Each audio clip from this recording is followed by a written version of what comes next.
Hello all, நான் NMC Ranjith.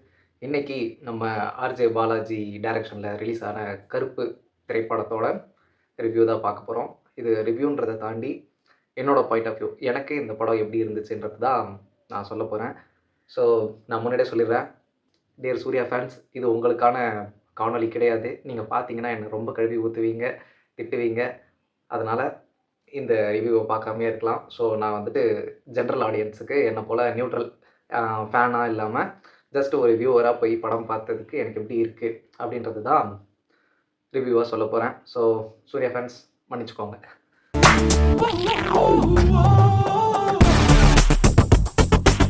வழக்கம் போல் படத்தோட ஒன்லைனர் ரிவ்யூ சொல்லி முடிச்சுருவோம்.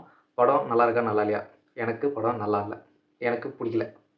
இப்போது டீட்டெயில்டு ரிவ்யூ பார்ப்போம். கருப்பு கவலைக்கிடமாக இருக்குது சொல்கிறதுக்கு. ஆக்சுவலி இந்த படம் வந்துட்டு ஒரு பெரும் போராட்டத்திற்கு பிறகு ப்ரொடக்ஷன் ப்ரொடியூசர் அப்படின்னு ஏதோ காசுலாம் கொடுத்து சரி பண்ணி நேற்று ரிலீஸ் ஆக வேண்டிய படம் ஒரு வழியாக இன்றைக்கி ரிலீஸ் ஆச்சு. சரி இன்றைக்கி போய் பார்ப்போம் அப்படின்னு பார்த்தா கிளைமேட் இன்றைக்கி சூப்பராக இருந்துச்சு. மழையோ இல்லாமல் வெயிலோ இல்லாமல் மேகமூட்டமாக இருந்துச்சு. கிளைமேட் ரொம்ப சிறப்பாக இருந்துச்சு. சரி ஓகே, வெயிலே இல்லாமல் போயிட்டு வந்துடலாம், படம் பார்த்துட்டு வந்துடலாம் அப்படின்னு சொல்லிட்டு கிளம்புனேன். போயிட்டு படத்தை பார்த்துட்டு அப்போவே தோணுச்சு, இதை அப்போயே பார்க்க வேணாம்னு சொன்னேன்ல, ஏன் போய் பார்த்தேன் அப்படின்னு எனக்குள்ளேயே ஒரு குரல். ஏன்னா இந்த படத்தோட ட்ரெய்லர் நான் முதல்ல பார்த்துட்டு ரெகுலர் ஏதோ கோர்ட்டு கேஸு அந்த மாதிரி ஏதோ ஒரு படம், ஸோ இது சுமாராக தான் இருக்கோ இல்லை முக்கியம் இருக்கோ அப்படின்னு சொல்லிட்டு எனக்கு ஒரு தாட் இருந்துச்சு. நீதி வேண்டும், நீதி வேண்டும், நீதித்துறைக்கு நீதி வேண்டும். சரி இருந்தாலும் என்ன பண்ணுறது, நம்ம தான் யூடியூப்பில் அப்பப்போ படம் வந்துச்சுன்னா ரிவ்யூ கொடுக்க ஆரம்பிச்சிட்டோமே. சரி அந்த ஒரு விஷயத்துக்காக போய் படத்தை பார்த்துட்டு வந்து படம் எப்படி இருக்குதுன்னு சொல்லுவோம். ஜஸ்ட்டு ரிவ்யூக்காக போய் படம் பார்த்தது தான் அது. அப்படி ரிவ்யூ கொடுக்கலான்னு பார்த்த மூவி வச்சு செஞ்சிருச்சு என்ன. பார்க்காம இருந்திருக்கலாம் போலன்னு இருந்துச்சு. எனக்கு படம் பார்க்குறப்ப மூக்குத்தி அம்மனோட மேல் வெர்ஷன் மாதிரி தான் இருந்துச்சு. இது வந்துட்டு நான் ஓப்பனாக தான் வந்துட்டு போட்டு புழக்க போகிறேன் இந்த படத்தை.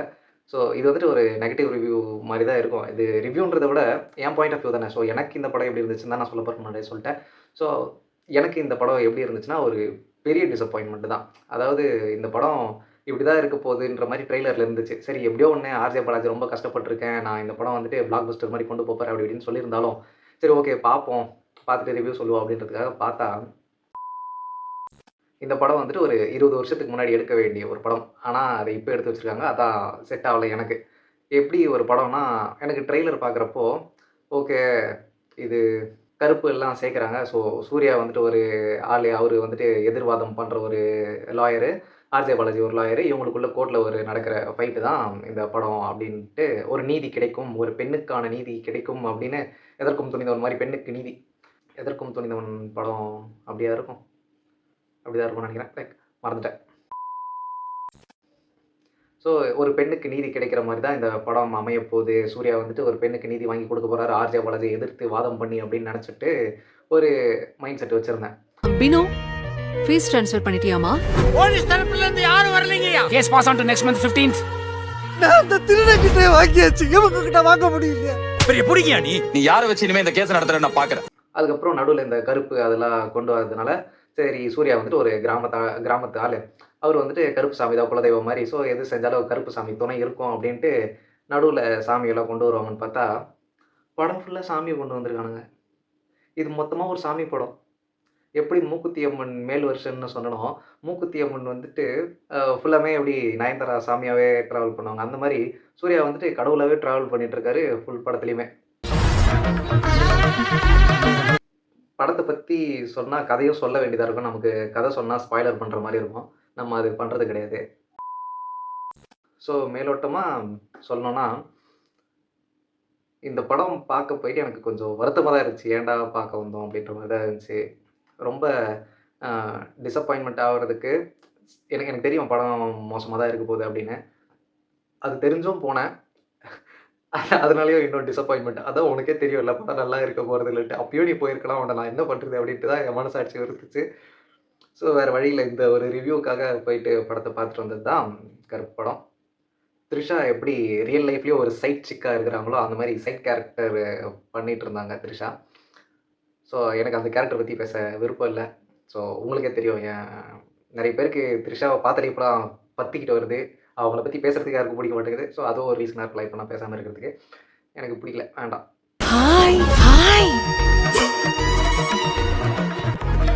படத்தோட ப்ளஸ் பாயிண்ட், அதாவது படம் ஃபுல்லாக மைனஸாக இருக்கிற மாதிரி தான் இருந்துச்சு. படத்தில் ப்ளஸ் பாயிண்ட் எதுன்னு அப்படின்னு எனக்கு தோணுச்சுன்னா, சூர்யாவோட லுக் வைஸ் பார்த்தா ஃபென்டாஸ்டிக்காக இருந்துச்சு. ஆர்ஜா பாலாஜி வந்துட்டு ரொம்ப அழகாக காமிச்சிருந்தாரு சூர்யாவை. ஒரு லுக் வைஸு, ஹேர் ஸ்டைலு, அந்த பியர்டு, முஸ்டாஷ் எல்லாமே பர்ஃபெக்டாக சூர்யாவுக்கு சூப்பராக செட் ஆயிருந்துச்சு. அது வந்துட்டு பார்க்குறப்போ அழகாக இருந்துச்சு சூர்யாவை அந்த கெட்டப்பில். கொஞ்ச நாள் இல்ல பயம் விட்டு போச்சு.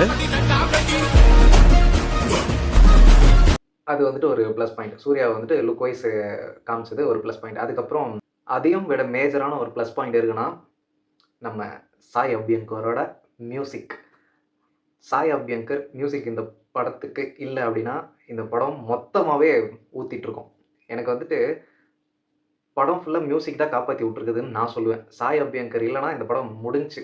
எல்லா இடத்துலையுமே எலிவேஷன். ஒரு இடம் வந்துட்டு மாசாவே இருக்காது. ஒரு ஹீரோ வந்துட்டு டேர்ன் பண்ணுறாருன்னு வச்சுக்கோங்களேன். ஜஸ்ட் ஒரு டேர்ன் பண்ணுறாரு, ஸ்லோ மோஷனில் வாக் பண்ணுறாருன்னா அங்கே பின்னாடி பேக்ரவுண்ட் மியூசிக் எதுவுமே இல்லை, அந்த சீனை மாஸ் காட்டல அப்படின்னா அது ஒரு நார்மல் சீனாக இருக்கும். ஆனால் இப்போ அந்த ஹீரோ அப்படியே ஸ்லோ மோஷனில் டேர்ன் பண்ணி வாக் பண்ணுறாரு, அந்த இடத்துல ஒரு மாஸ் பிஜிஎம் போட்டால் ஏன்னு கத்துவாங்கல்ல தேட்டர் ஃபுல்லாக. ஸோ அந்த மாதிரி மாஸ் மொமெண்ட்ஸ்லாம் நிறைய இருந்துச்சு. அந்த மாஸ் மொமெண்ட்டை மாஸான மொமெண்ட்டாக காட்டினதுக்கு காரணமே நம்ம சாய் அபியங்கர் நன்றி. ஸோ இந்த மூவி வந்துட்டு மியூசிக் ரொம்ப பெரிய பில்லராகவே இருந்துச்சு. அதுதான் எனக்கு அது மட்டும் தான் ஒரு பில்லராகவே இருந்துச்சு. கதை, திரைக்கதை, வசனம் எல்லாம் ஏன் ஆர்ஜே பாலாஜி இப்படி பண்ணீங்க அப்படின்னு தான் இருந்துச்சு. ஏன்னா கதையோ இல்லை, திரைக்கதையோ இல்லை, ஒன்றும் சொல்கிறதுக்கு இல்லை. எனக்கு வந்துட்டு இந்த ரிவ்யூ சொல்லணுமா, இதில் என்னடா இருக்குது சொல்கிறதுக்கு இந்த படத்தில் அப்படின்னு தான் இருந்துச்சு. என்னதான் சாமி படமாக இருந்தாலுமே, என்னடா சாமி படத்தை வந்துட்டு இவ்வளோ குறை சொல்கிற கருப்புடா அப்படின்னு யாராச்சும் வந்து என்கிட்ட கேட்டாலும், எங்கள் தமிழ் மரபுபடி நெற்றிக்கண் திறப்பினும் குற்றம் குற்றமேனு சிவன்கிட்டே சண்டை போட்ட தமிழ் எங்கள் தமிழ். ஸோ தமிழ் பேசும் தமிழனா எனக்கு அது சாமி படமாக இருந்தாலும் சரி, சாமியே படம் எடுத்திருந்தாலும் சரி, சாமியே அந்த படத்தில் நடிச்சிருந்தாலும் சரி, பிடிக்கலனா நான் பிடிக்கலன்னு தான் சொல்லுவேன். ஸோ படத்தில் ப்ளஸ் பாயிண்ட்னு பார்த்தாலே சாய் அபியங்கர் மியூசிக் மட்டும்தான். அதுக்கப்புறம் நம்ம சூர்யா அண்ணனோட ஆக்டிங், அவரோட லுக்கு. அதை தாண்டி கதையாக பார்த்தா என்னடா கதை பண்ணி வச்சுருக்கீங்கன்னு தான் இருந்துச்சு. ஒரு கோர்ட்டில் நீதி கிடைக்கிற மாதிரி ஒரு எமோஷ்னல் சென்டிமெண்ட்டு அதெல்லாம் எதுவுமே இல்லை. படம் ஃபுல்லாக நான் எப்படி உட்காந்துட்டு இருந்தேன்னா தேட்டரில் ஒரு தான் உட்காந்துட்டு இருந்தேன். இப்படியே தேட்டரில் படம் பார்த்துன்னு இருக்கேன். படம் முடிச்சுட்டு வெளியே வரேன். அப்பயும் என்னடா படத்தை பார்த்துட்டு வந்துட்டு அப்படியே ஒரு மாதிரி வெக்ஸ் ஆகிட்டேன். படத்தை பார்த்து மொத்தமாக வெக்ஸ் ஆகிட்டு ஏன்டா இந்த படத்தை பார்த்துன்னு வெக்ஸ்லேயே வந்துட்டுருக்கேன். ஸோ அந்த மாதிரி தான் இருந்துச்சு படம் 3 மணி நேரமுமே. நான் வந்துட்டு வெளியே வந்துட்டு அந்த கிளைமேட், காலையில் கிளம்புன கிளைமேட் எப்படி இருந்துச்சோ அதே கிளைமேட் இருந்துச்சு. மேகமூட்டமாக, மழை இல்லாமல், வெயில் இல்லாமல். அப்போ தான் யோசித்தேன், 3 மணி நேரம் தேட்டரில் வந்து உட்காந்து டைம் வேஸ்ட் பண்ணதுக்கு அழகாக வீட்டுக்குள்ளேயே உட்காந்துருந்ததுனாலும் ஒரு டீ இல்லை ஒரு காஃபி, அந்த கிளைமேட்டை ரசிச்சுக்கிட்டு சில்லுன்னு காற்று அப்படியே குடிச்சிக்கிட்டு ரசிச்சுக்கிட்டு இருந்திருக்கலாம். தேவையில்லாமல் தேட்டரில் போய்ட்டு உட்காந்து டைம் வேஸ்ட் பண்ணியிருந்திருக்கேன். படத்தில் கிராஃபிக்ஸ் பற்றி சொல்லி ஆகணும்.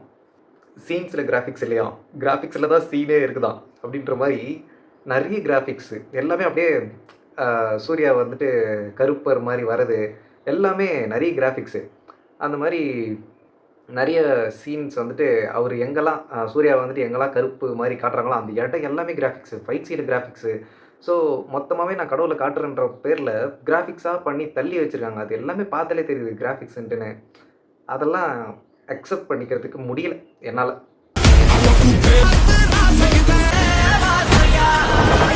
அதுக்கப்புறம் ஒரு விஷயத்தை என்னால் சுத்தமாக அக்செப்ட் பண்ணிக்க முடியாதது என்னென்னா, ரியோய்க்கு தெங்காய்.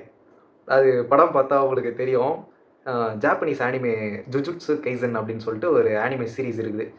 அந்த ஆனிமே எப்படின்னா, டொமைன் எக்ஸ்பான்ஷன் அப்படின்னு சொல்லிட்டு ஒரு பிளாக் வெயில் ஒன்று க்ரியேட் பண்ணுவாங்க. பிளாக் வெயில்னால் ஒரு சர்டைன் ரேடியஸில் ஒரு எப்படி சொல்கிறது, ஒரு எக்ஸாம்பிளுக்கு சென்னை ஊர் இருக்குதுன்னு வச்சுக்கோங்களேன். அந்த சென்னையில் ஆவடி, பெரம்பூர் அப்படின்னு ஏரியா இருக்கும்ல, ஒரு ஏரியாவை ஒரு கருப்பு தாட்டு பைப் போட்டு மூடினா எப்படி இருக்கும்.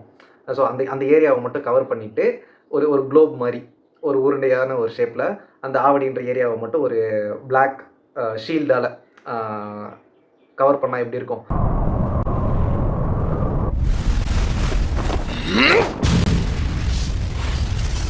அதுக்கு பேர் தான் ரியோய்க்கு தேங்காய் அப்படின்னு சொல்லிட்டு ஜாப்பனீஸ் அனிமேல இருக்கும். அந்த மாதிரி நம்ம கருப்பு வந்துட்டு அவர் வந்துட்டு எல்லை சாமி, இந்த எல்லையில மட்டும் தான் அவருக்கு பவர் இருக்கும் அப்படின்னு சொல்லிட்டு கருப்பர் டொமைன் எக்ஸ்பான்ஷன் யூஸ் பண்ணுவாரு.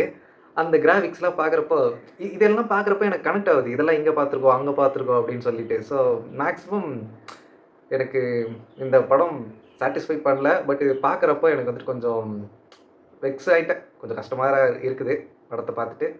அப்புறம் படத்துல வந்துட்டு சாமியாவே காட்டிட்டு இருந்தாங்களா, ஸோ இது வந்துட்டு அந்த அந்த படத்திலேயே ஒரு டயலாக், அதான் கருப்பு படத்திலேயே டயலாக் இருக்கும். ஏன்டா சாமியை தெரிஞ்சு சண்டை போடுறதுக்கு நான் என்ன லூசாடா? நான் ஒன்றும் கரண் கிடையாது. கரண் வந்துட்டு நமக்கு தெரியும், ஸ்ரூ கரண்.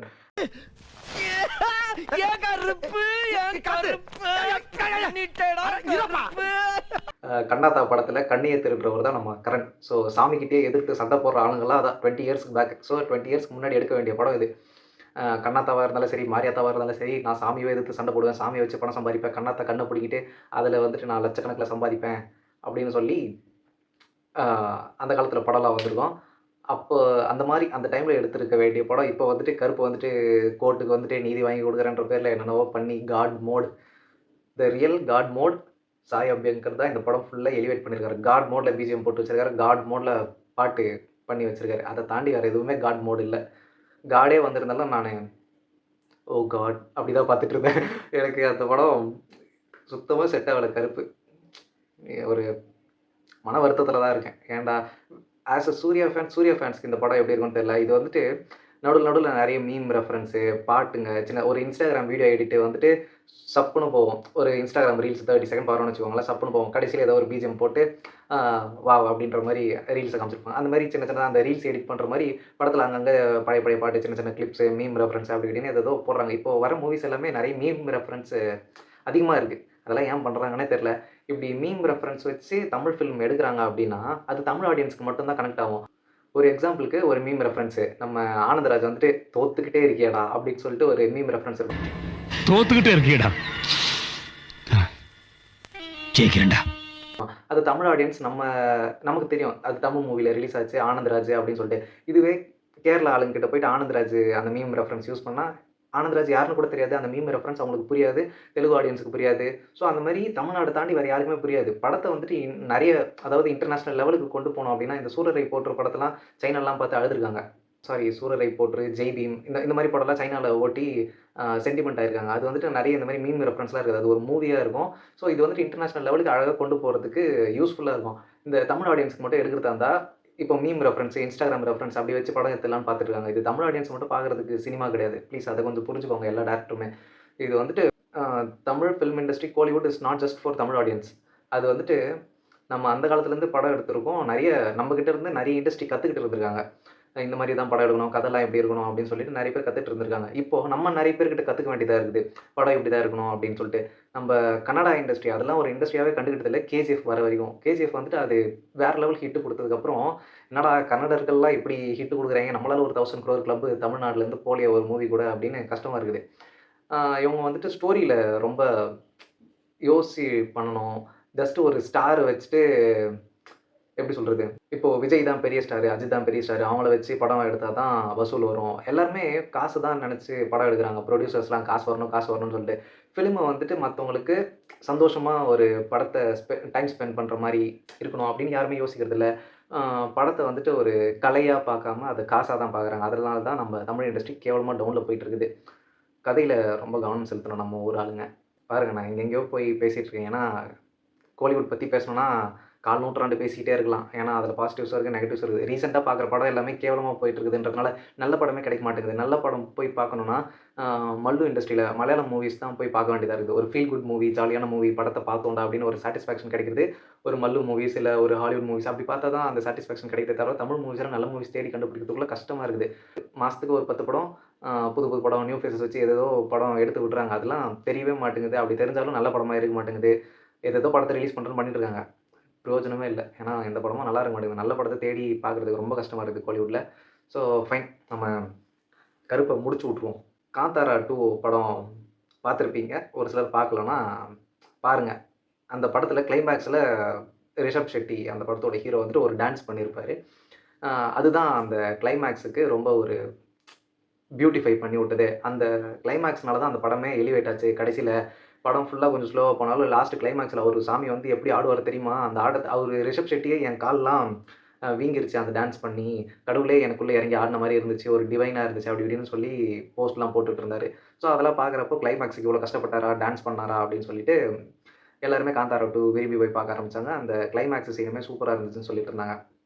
அதே போல தான் இந்த படத்துல சூர்யாவ கருப்பு சாமி மாரி காட்டுறேன்னு சொல்லிட்டு, போதி தர்மர் கெட்டப்லாம் போட்டு, கொஞ்சம் லைட்டா கருப்பு சாமி கெட்டப் போட்டு, ஸ்டார்ட்டிங்ல இருந்து செகண்ட் ஹாஃப் வரைக்கும் கொஞ்சம் காமிச்சாங்க. கிளைமேக்ஸ்ல டோட்டல் ஆப்போசிட். அப்படியே கருப்பு சாமி மாரி கெட்டப் போட்டு ஆட விட்டுருந்தாப்புல சூப்பரா இருந்துச்சு அது. அவ்வளோ நேரம் கருப்பு சாமிய போதி தர்மர் மாரி பார்த்துட்டு, திடீர்னு ரியல் காடாவே பார்த்தா எப்படி இருக்குன்ற மாரி தான் இருந்துச்சு கிளைமேக்ஸ்ல. அது லுக் வைஸ் நல்லா இருந்துச்சு. எனக்கு வந்துட்டு அது மூவியோட பார்க்குறப்போ ரொம்ப எனக்கு எனக்கு பெருசா கனெக்ட் ஆகல. அம் லுக் வைஸ் நல்லா இருந்துச்சு. கருப்புசாமி மாதிரியே இருந்துச்சு. அதெல்லாம் போட்டுட்டு டான்ஸ் ஆடுனாரு. ஆடிட்டு எனக்கு அது பார்க்குறப்போ காந்தாராவோட கிளைமாக்ஸ் பார்க்குற மாரி தான் இருந்துச்சு. ஓகே படம் ஃபுல்லா ஸ்லோ பண்ணிவிட்டு, லாஸ்ட்ல இந்த மாரி சாமி வந்துட்டு டான்ஸ் ஆடுதுடா அப்படின்னு போட்டா, அப்படியே பிளாஸ்ட்டுடா அப்படின்னு சொல்லுவானுங்கன்னு நெனச்சுட்டு இருக்காங்க. பட் எனக்கு அது தெரிஞ்சிருச்சு ஆர்ஜே பாலாஜி. நீங்க காந்தாராவ கையாண்டுட்டு இருக்கீங்க இந்த படத்துல கருப்பு வச்சு. ஸோ காந்தாரா 2வோட கிளைமாக்ஸ தூக்கி இதில போடு கருப்புல அப்படின்னு சொல்லிட்டு கருப்பு சாமிய வச்சு டான்ஸ் போட விட்டு கிளைமாக்ஸ்ல பிளாஸ்ட்டுன்னு சொல்ல வச்சிருக்காங்க. எனக்கு அத பத்தி என்ன சொல்றதுன்னு தெரியல. ஸோ அந்த சீன் நல்லா தான் இருந்துச்சு. அத பத்தி நான் தப்பே சொல்ல மாட்டேன். சீன் நல்லா இருந்துச்சு. கருப்பு கெட்டப் நல்லா இருந்துச்சு. கிளைமாக்ஸ்ல ஒப்பேத்தி விட்டலான்னு ட்ரை பண்ணியிருக்காரு. ஆனா என் கண்ணுக்கு மாட்டிருச்சு. ஒரு சூர்யா ஃபேன்ஸ்க்கு அது வந்துட்டு மாஸா இருக்கலாம். சூர்யா ஃபேன்ஸ்க்கு நெறைய மாஸ் சீன்ஸ் கிடைக்கலாம். ஆ நெறைய பிஜிஎம் போட்டு நம்ம சாய் அபியங்கர் தூக்கி விட்டுருக்காரு படத்த. ஒரு ஹைப்போதெட்டிக்கல் கொஸ்டின் தான். இப்போ நம்ம கண்ணுக்கு எதிர்க்க கடவுள்லாம் வந்தா என்ன பண்ணுவோம் அப்படின்றது நம்ம யாருக்குமே தெரியாது. ஏன்னா அத பார்க்க போறதில்ல. அப்படி ஒருத்தர் வந்துட்டு காட்சி அளிக்கிறப்போ, இப்படியெல்லாம் நடக்குமா? திடீர்னு அது வந்துட்டு ஒரு ஃபேண்டஸி வந்துட்டு, அத சரியா டெலிவர் பண்ண முடியல ஆர்ஜே பாலாஜியாலன்னு தோணுச்சு. ஏன்னா, நெறைய ஃபன் பண்றேன்னு சொல்லிட்டு நெறைய இடத்துல காமெடி பண்ணியிருப்பாங்க. அண்டு கடவுள்கிட்டலாம் சத்தியம் வாங்குறது, கடவுள் இதெல்லாம் பண்ண முடியுமா? ஸோ நம்ம வந்துட்டு கடவுள் வந்துட்டு ஏதோ ஒரு ஒரு பெரிய சக்தி, அவரால எல்லாமே முடியும், அவர் தானே எல்லாமே அப்படின்னு சொல்லுவோம். ஸோ அவராலயே இதெல்லாம் பார்க்க முடியாதா? ஒரு சாமி படம் எடுத்தா சாமி தான் மெயின் கேரக்டரா இருக்கணும். பட் ஓகே எனக்கு வந்துட்டு என்ன சொல்றதுன்னு தெரியல. ஸோ விட்டுருவோம். வா கருப்பு, வெல்கம். ஸோ படத்த பார்க்கலாமா வேணாமான்னு என்கிட்ட கேட்டீங்கன்னா, என்கிட்ட கேட்காதீங்க. நான் சொல்லிவிட்டேன் என்னால முடிஞ்சத. போய் பாருங்க. இல்ல பார்க்காமலும் இருங்க. அது உங்களோட இஷ்டம். நான் சொன்னதுனால தான் போய் பார்க்கல அப்படின்னு யாரும் இருக்க வேண்டாம். ஸோ காணொளியை நான் நிறைவு செய்கிறேன். நன்றி, வணக்கம்.